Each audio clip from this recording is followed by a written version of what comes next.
نیک لوگوں کا ہے، یہ وہ سیدھا راستہ جس پر اللہ کا انعام ہوا۔ اور پھر اللہ کا انعام کیسا ہوا؟ اللہ رب العزت نے ایسا انعام فرمایا جو کسی اور کو نہ انعام عطا کیا گیا۔ تبھی تو کسی نے کہا تھا کہ جو خود نہ تھے راہ پر اوروں کے ہادی بن گئے، وہ کیا نظر تھی جس نے مردوں کو مسیحا کر دیا۔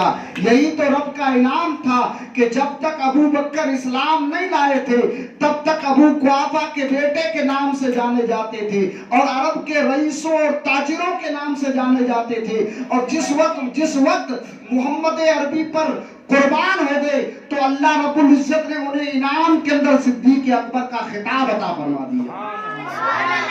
صدیق اکبر بن کر دنیا کے اندر چمکی۔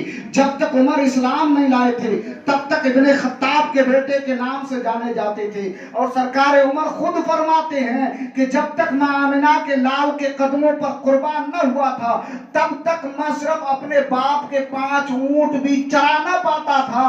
اور جب مصطفیٰ کی غلامی کا پٹا گلے میں ڈالا تو اللہ نے مجھے وہ مقام عطا فرما دیا کہ میں جس راستے سے نکل جاؤں شیطان بھی اس راستے سے بھاگتا ہوا نظر آتا۔ جبھی تو کہا کہ جو خود نہ تھے راہ پر اوروں کی ہادی بن گئی، وہ کیا نظر تھی جس نے مردوں کو مسیحا کر دیا۔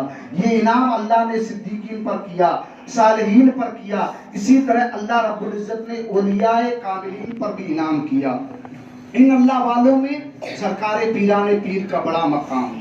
پیران پیر تمام ولیوں کے سردار، اور خود ارشاد فرماتے ہیں کہ میرا قدم سارے ولیوں کی گردن پر ہے۔ اور جس نے یہ قبول کر دیا کہ ہماری گردنوں پر پیران پیر کا قدم ہے، اللہ رب العزت نے انہیں کی ولایت کو باقی رکھا۔ اور جنہوں نے پیران پیر کے قدم کا انکار کر دیا اور ان کی ولایت کو اللہ نے چھین لیا، ان کی ولایت ختم کر دی گئی۔ اگلوں کے بھی ولی تھے اور بعد میں جو پیدا ہوئے ہیں ان کے بھی عبد القادر ولی تھے۔ اور جو ولی ہوتا ہے، جس امت کا جو ولی ہوتا ہے، وہ اپنے نبی کی روشنی کا نام ہوتا ہے، اپنے نبی کے عکس کا نام ہوتا ہے۔ جس طرح ولی کی کرامت ظاہر ہوتی ہے تو ولی کی کرامت نبی کے معجزے کا عکس بیان کرتی ہوتی نظر آتی ہے۔ ہر ولی اپنے نبی کی کرامت، اپنے نبی کے معجزے کا عکس ہوا کرتا ہے۔ اسی طرح اللہ رب العزت نے جس طرح تمام نبیوں میں مصطفیٰ کونین صلی اللہ تعالیٰ علیہ وسلم کو تمام نبیوں میں افضل بنایا، اسی طرح امت محمدیہ کے اندر تمام اولیاء میں پیران پیر کو مقام عطا کیا۔ اور مقام بھی کیسا ملا کہ جس پر نگاہ ڈالتے تو اس کو ولی بناتے ہوئے نظر آ جائیں۔ اگر ڈاکو آئے نگاہ پڑ جائے تو وہ ڈاکو بھی ولی کامل بنتے ہوئے نظر آئے۔ اگر چور آئے چوری کی نیت سے، میرا پیر عبد القادر جیلانی اگر ولایت کی نگاہ ڈال دے تو کہہ اٹھے کہ اب ولی تلاشنے کی ضرورت نہیں ہے، تمہیں ابدال تلاشنے کی ضرورت نہیں ہے، جو میری کوٹھری میں بیٹھا ہے وہی ابدال ہے، اس کو لے کے جاؤ فلاں علاقے کا۔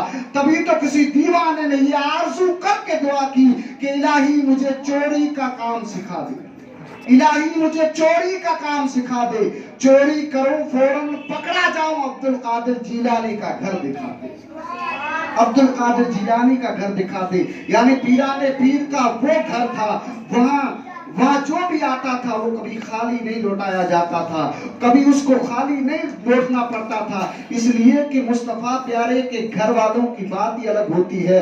وہاں جو جاتا تھا ان کی جھولیاں بھر دی جاتی تھی، پھر وہ پلٹ کر واپس نہیں آتا تھا پیارے، وہ پھر آگے جھولیاں بھرتا ہوا نظر آتا تھا۔ اسی لیے تو کسی نے کہا یہ مصطفیٰ کے گھرانے کی بات ہے کہ میرے کریم سے در قطرہ کسی نے مانگا، دریا بہا دیے تربے بہا دیے ہیں۔ یعنی نبی کے سخی گھرانے کی بات ہی الگ ہے، ارے وہاں قطرہ مانگا تو مصطفیٰ نے دریا عطا کر دیے ہیں۔ یہ اہل بیت کی شان ہے، مصطفیٰ کے گھر والوں کی شان ہے۔ اللہ رب العزت ہمیں اولیاء کاملین سے محبت کرنے کی توفیق عطا فرمائے، ہمیں اولیاء انبیاء کرام کے قدموں نقش قدم پر چلنے کی توفیق عطا فرمائے، اللہ کے ولیوں کی زندگیوں پر اپنی زندگی گزارنے کی توفیق عطا فرمائے۔ میں علی کے در کا فقیر ہوں، میرے آگے کوئی امیر کیا، میری ٹھوکروں میں یزید ہے، میرے لب پہ ذکر امام ہے۔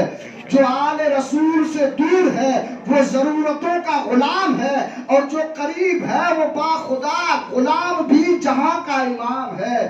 یہ نماز، یہ روزہ، یہ اذان، یہ حیات ہے تو حسین سے، اور جنہیں ان کے نام سے دیر ہے انہیں دوست رکھنا حرام ہے۔ یعنی اولیاء اللہ سے محبت کیجئے، اللہ والوں سے محبت کیجئے، اللہ والوں کے نقش قدم پر چلیے۔ اللہ رب العزت ہماری محبت، ہماری عقیدت اللہ والوں سے قائم و دائم رکھے۔ پیران پیر کے صدقے میں اللہ ہمیں دنیا کے اندر بھی کامیابی عطا فرمائے، اور اللہ رب العزت پیران پیر کے صدقے میں ہماری قبر اور ہماری حشر کو بھی روشن فرمائے۔ خوب کی شہر چمن پھول چلے شاد رہے، باغ بن میں جاتا ہوں، گلشن تمہارا آباد رہے۔ سبحان اللہ، ماشاءاللہ، بہت ہی بہترین انداز میں آپ حضرات نے حضرت علامہ مولانا علی محمد صاحب سے مختصر انداز میں اور بہترین خطاب سماعت فرمایا۔ تمام